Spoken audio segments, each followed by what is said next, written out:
నమస్తే తెలంగాణలో ఒకసారి హైదరాబాద్ చూడవచ్చు. కాంగ్రెస్ లో రచ్చరచ్చ. మంత్రి కొండా సురేఖ ఇంటి మీదకి పోలీసులు అర్ధరాత్రి పేరు జూబ్లీహిల్స్ లో ఉండేటువంటి కొండా సురేఖ నివాసానికి ఇగో కొండా సురేఖ కూతురు ఈమె మఫ్టీలో వచ్చినటువంటి పోలీసులను అడ్డుకొని మాట్లాడుతుంది. ఆమె కొన్ని క్వశ్చన్స్ కూడా రేజ్ చేసింది.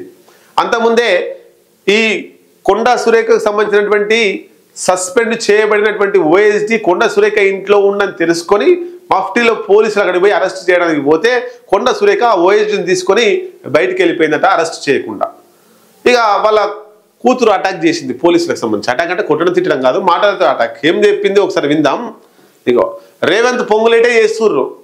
రెడ్డి మంత్రులు బీసీ మంత్రి, రెడ్డి ముఖ్యమంత్రి బీసీలు అయినటువంటి మా అమ్మా నాన్న మీద ప్రయత్నం చేస్తున్నారు, పెద్ద ఎత్తున ఇబ్బంది పెట్టే ప్రయత్నం చేస్తున్నారు. రెడ్డిల ఆధిపత్యం బీసీల మీద నడుస్తున్నది.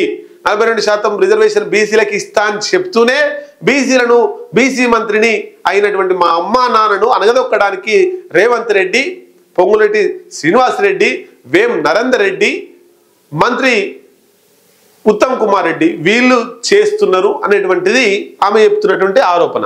అసలు విషయం ఏంది అంటే దక్కన్ సిమెంట్ ఫ్యాక్టరీ అనేటువంటిది ఆ కోదాడ సూర్యాపేట ఏరియాలో ఉంటుంది.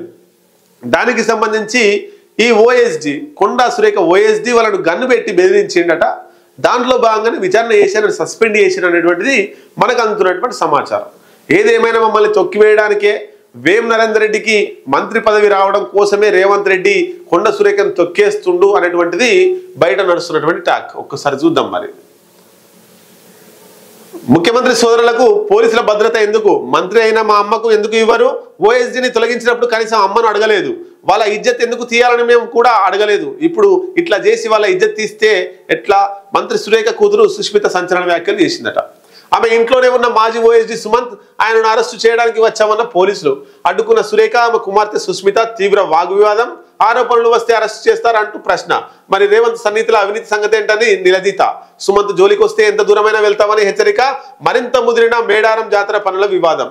మొన్న మొదటి మంత్రి పొంగులేటి సమావేశానికి సురేఖ గైర్హాజరు. నిన్న ముఖ్యమంత్రి రేవంత్ రెడ్డి కార్యక్రమానికి డుమ్మా.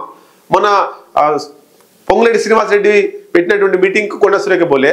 నిన్న నర్సంపేట ఎమ్మెల్యే దొంతి మాధవరెడ్డి సంబంధించి వాళ్ళ కుటుంబ సభ్యులు ఎవరో చనిపోతే అక్కడికి రేవంత్ రెడ్డి వస్తే ఆ జిల్లాకు సంబంధించినటువంటి మంత్రి కొండా సురేఖ నిన్న పోలే. రాత్రి హైదరాబాద్ జరిగింది. అడిగి పోతే అయిపోవు కదా, మరి అడిగి పోయి కలిసి వస్తే అయిపోయేదిగా. ముఖ్యమంత్రి వచ్చినప్పుడు మంత్రి లేకపోతే ఎట్లా? ఇక రాత్రి అటాక్ చేసి అరెస్ట్ చేసి తీసుకురానని రేవంత్ రెడ్డి చెప్పుంటాడు. ఏదేమైనా ఇక్కడ మేడారం జాతర పనులకు సంబంధించి అప్పటి నుంచి అంశం నడుస్తుంది. నాకు తెలియకుండా 60-70 కోట్లు టెండర్ అంతా కూడా నాకు తెలియకుండానే, నా ప్రమేయం లేకుండానే వాళ్ళ అనుచరులకు ఇచ్చిండు పొంగులేటి శ్రీనివాసరెడ్డి అని కొండా సురేఖ ఆరోపణ చేసింది. ఇక ఇక్కడ నుంచి వెళ్ళి స్టార్ట్ అయింది. ఈ రెడ్డి మంత్రులంతా కొండా సురేఖ మీద వేం నరేందర్ రెడ్డి, అట్లాగే మంత్రి ఉత్తమ్ కుమార్ రెడ్డి, అట్లాగే పొంగులేటి శ్రీనివాసరెడ్డిలంతా కూడా ముఖ్యమంత్రి రేవంత్ రెడ్డి అంతా కూడా తొక్కడానికి ప్రయత్నం చేస్తున్నారని వాళ్ళ కూతురు కొండా సుష్మిత పటేల్ అట, ఆమెనే చెప్తున్నాడు మాట. పటేల్ ఆమె ఆరోపిస్తున్నటువంటి మాటలు.